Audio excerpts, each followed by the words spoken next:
Масло, крупы, овощи, сахар и мука. В первую очередь проверяющие обращают внимание на социально значимые продукты. Именно в этой категории товаров наблюдалась резкая наценка. Многие продавцы тогда объясняли это увеличением закупочной стоимости. Сегодня проверяющих приятно удивило заметное снижение цен. К примеру, 25-килограммовый мешок сахара стоил 2500 рублей. Сейчас его можно приобрести за 1700. Снижение на 30%. Цены также постепенно идут вниз и на другие товары. Рафаэлла. 200, да?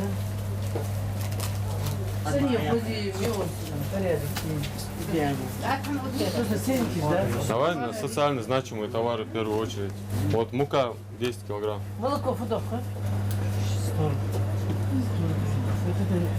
Мука 450 лет,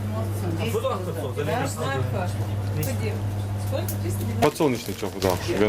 Килограмм 450. С целью недопущения необоснованного роста цен сотрудники местной администрации заключили с предпринимателями соглашение, следуя которому последние обязуются не превышать наценку в 10%. Нарушения будут пресекаться, а покупателей просят при обнаружении повышения цен на товары первой необходимости сообщать об этом в местные органы власти. Во всех администрациях городов и районов республики созданы свои горячие линии. Если вы зайдете на сайт администрации, на сайте контактная информация должна быть.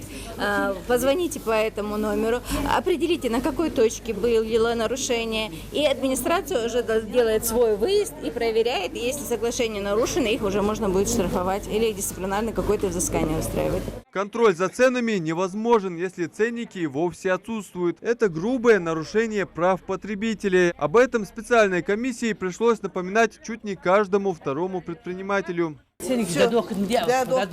Налоговый. Она не успела поставить.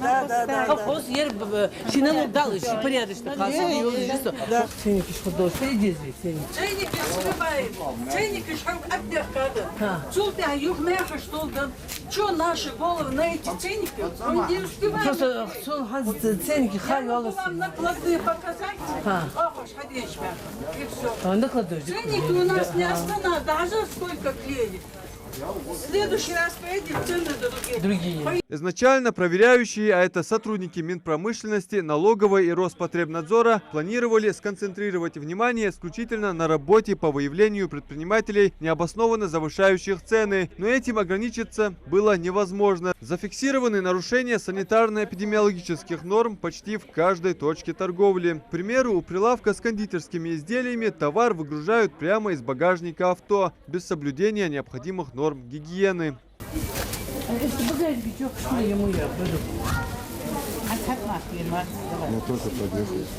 все равно же не чисто, санитарное положение. Санитарный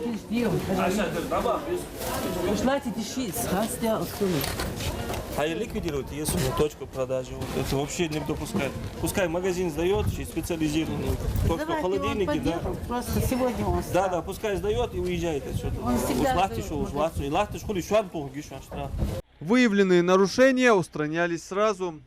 Кулек должен ходить, дом бить, нахлился, уехать. Каждый человек попробует, аспектировать. Ценista. Надо ли кулек дадла? Наха доступно гугётиш. Если попробовать, да, тише прилавка, хайли тоже попробовать, А по ценам вот? по ценам, шейхан цены да катира андас. Алхамдулилlah. Ходите. Вот молодцы. Мероприятия по мониторингу цен позволяют фиксировать и анализировать цены, выявлять предпринимателей, а далее поставщиков и производителей, необоснованно завышающих цены на товары. К ним уже будут применяться отдельные санкции. Адам Мережков, Магомед Дидигов, Новости 24.